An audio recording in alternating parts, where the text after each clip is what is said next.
संगम नगरी प्रयागराज में 45 दिन तक चले महाकुंभ का समापन हो चुका है। महाकुंभ खत्म होते ही एक तरफ सीएम योगी ने महासफाई अभियान की शुरुआत कर दी है। इन तस्वीरों को आप देख रहे हैं, लेकिन इन तस्वीरों को देखकर शंकराचार्य अविमुक्तेश्वरानंद भड़क गए हैं और उनकी तरफ से इस महाकुंभ पर एक बार फिर से सवाल उठा दिए गए हैं। दरअसल शंकराचार्य अविमुक्तेश्वरानंद ने एक चौंकाने वाला बयान दिया और कहा कि महाकुंभ तो पहले ही खत्म हो चुका था, ये जो चल रहा था वो तो सरकारी कुंभ है। यानी शंकराचार्य अविमुक्तेश्वरानंद इसे सरकारी कुंभ करार दे रहे हैं।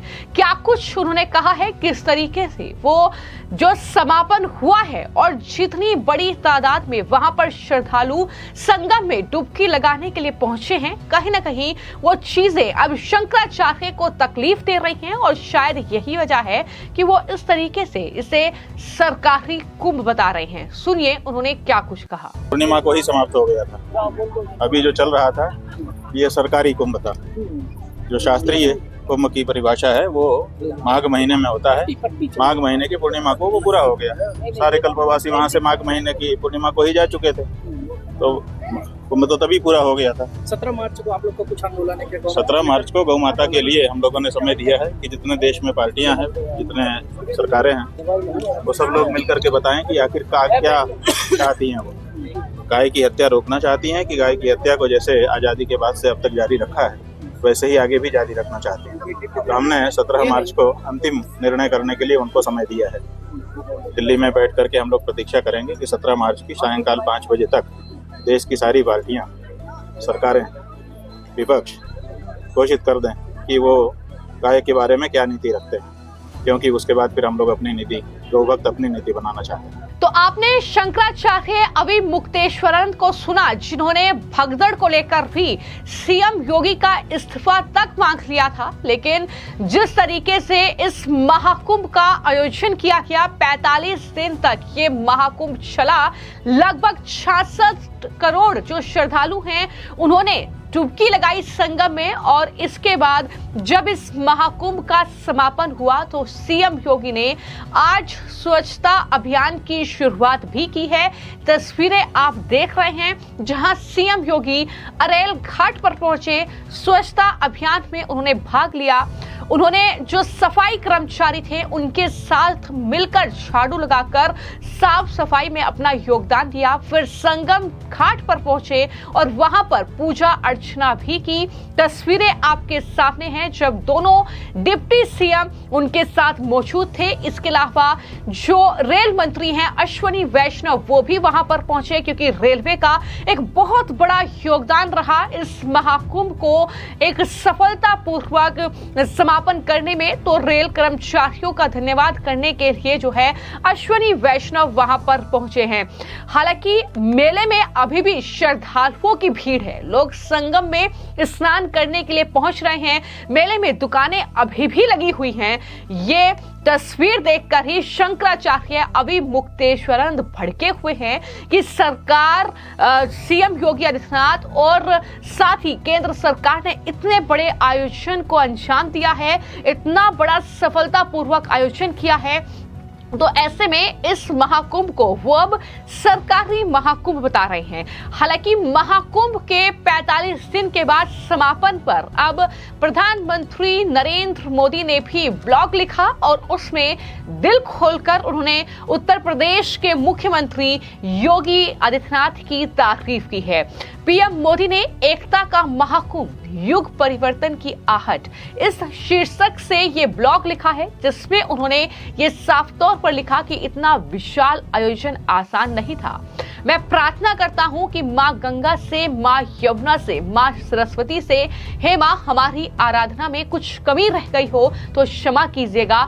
श्रद्धालुओं की सेवा में कुछ भी कमी रह गई हो तो मैं जानता हूं कि मैं जनता का क्षमा प्रार्थी हूं। ये तमाम बातें कहते हुए सीएम योगी के नेतृत्व में शासन, प्रशासन और जनता ने मिलकर इस एकता के महाकुंभ को सफल बनाया। ये बात कहते हुए पीएम मोदी ने लिखा कि यूपी का सांसद हो होने के नाते मैं ये बातें गर्व से कह रहा हूं कि सीएम योगी के नेतृत्व में एक सफलतापूर्वक महाकुंभ का आयोजन किया गया। तो ये दिल खोलकर तारीफ जो है पीएम मोदी सीएम योगी की कर रहे हैं। तो सीएम योगी ने भी पीएम मोदी के इन तमाम बातों पर जो है ये कहा कि पीएम मोदी के नेतृत्व में ही ये आयोजन मुमकिन हो पाया है, उनके मार्गदर्शन से ही ये आयोजन सफल हो पाया है। ये तमाम बातें उनकी तरफ से लिखी गई हैं।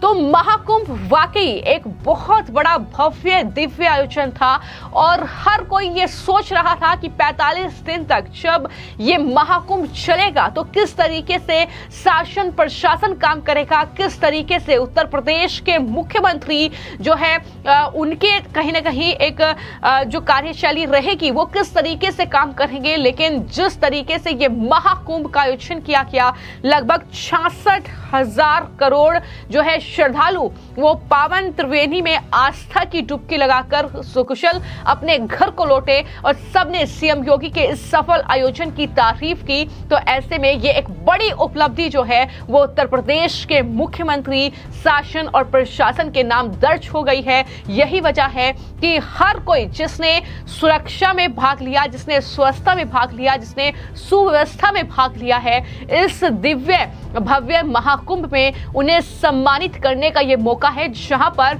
जो स्वच्छता अभियान में शामिल थे तमाम कर्मचारी, उन्हें दरअसल सम्मानित किया गया है। तस्वीरें आप देख रहे हैं जहां पर रेल घाट पर सफाई करने के बाद जो है स्वच्छता अभियान में हिस्सा लेने के बाद सीएम योगी न सिर्फ पूजा पाठ उन्होंने की इस समापन पर, और इसी के साथ उन्होंने तमाम जो वहां पर कर्मचारी लगे हुए थे कि उनका योगदान इस आयोजन में सबसे बड़ा है। फिर चाहे वो पुलिसकर्मी हो, फिर चाहे वो सफाई कर्मचारी हो, फिर चाहे वो तमाम प्रशासनिक अधिकारी हो, जिस तरीके से वो दिन रात 45 दिन तक महाकुंभ पर डटे रहे, जिस तरीके से उन्होंने एक जो है भगदड़ भी हुई, कुछ लोगों की जान जरूर गई लेकिन उसके बाद भी स्थिति को कंट्रोल किया, जिस तरीके से रेलवे ने काम किया। तो ये तमाम चीजें हैं जो कहीं ना कहीं एक सफलता पूर्वक देखी गई इस महाकुंभ में। और यही वजह है कि सीएम योगी ने भी इस महाकुंभ के जो समापन पर बातें लिखी। उन्होंने ये लिखा कि 45 दिन जो पुण्य दिवसों में पूज्य साधु संतों समेत 66 करोड़ से ज्यादा श्रद्धालु पावन त्रिवेणी में आस्था की डुबकी लगाकर जो कृतार्थ हुए हैं, सकल विश्व को सभी जन एक हैं का अमृत संदेश देने वाला ये मानवता का महोत्सव वसुदेव कुटुंबकम के पुण्य भाव के साथ संपूर्ण विश्व को एकता के सूत्र में पिरो रहा है। ये तमाम बातें उन्होंने लिखी क्योंकि इस पूरे दिव्य भव्य महाकुंभ में न सिर्फ हिंदुस्तान के लोगों ने आस्था की डुबकी लगाई बल्कि देश विदेश से श्रद्धालु पहुंचे और इस तरीके से ये आयोजन जो है इसका समापन किया गया। दुनिया का एक बड़ा संदेश भारत ने इस आयोजन के जरिए दिया, यूपी ने इस आयोजन के जरिए दिया। तो अपने आप में एक बड़ी सफलता कहीं ना कहीं यहाँ पर कहेंगे सीएम योगी की है और इस तरीके से लगातार उन्हें तमाम लोगों ने धन्यवाद भी किया है जो कुंभ गए, जिन्होंने त्रिवेणी में आस्था की डुबकी लगाई।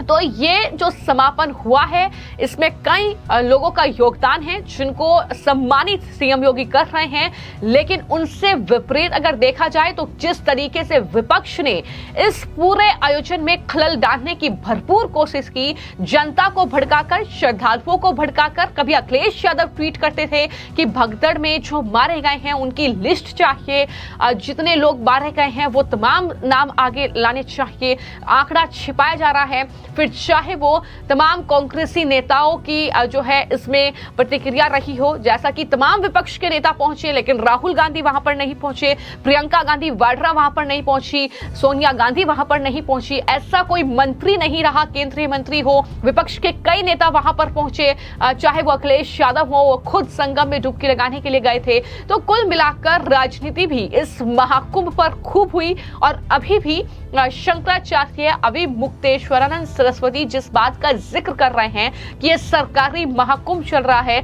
कुंभ तो पहले ही खत्म हो गया था, तो ये जाहिर तौर पर उनकी बौखलाहट को दिखाता है जो कहीं ना कहीं इस महाकुंभ के जरिए सरकार को घेरने की कोशिश में जुटे थे, जिनकी साजिश ये थी कि किसी भी तरीके से इस महाकुंभ में खलल डालकर सीएम योगी को घेरा जाए, उनकी सरकार को किसी तरीके से जो है इस पर सवाल उठाए जाएं, लेकिन ऐसा मुमकिन नहीं हो पाया। विपक्ष के मंसूबों को पूरी तरीके से उत्तर प्रदेश के मुख्यमंत्री योगी आदित्यनाथ के नेतृत्व में शासन प्रशासन ने पूरी तरीके से ध्वस्त किया है और यही वजह है कि जो एक सक्सेसफुल समापन जो महाकुंभ का हुआ है, उसके बाद अब शंकराचार्य भी कहीं ना कहीं इस तरीके से बौखलाए हुए हैं, क्योंकि ना ही तो सीएम योगी का इस्तीफा हो पाया और ना ही वो इस महाकुंभ के जो दिव्य भव्य आयोजन किया गया था उसमें कोई खलल डाल पाए। तो ऐसे में अब इस तरीके से बौखलाहट जो है उनकी देखने को मिल रही है। फिलहाल आपकी इस खबर को लेकर क्या राय है, हमें कमेंट बॉक्स में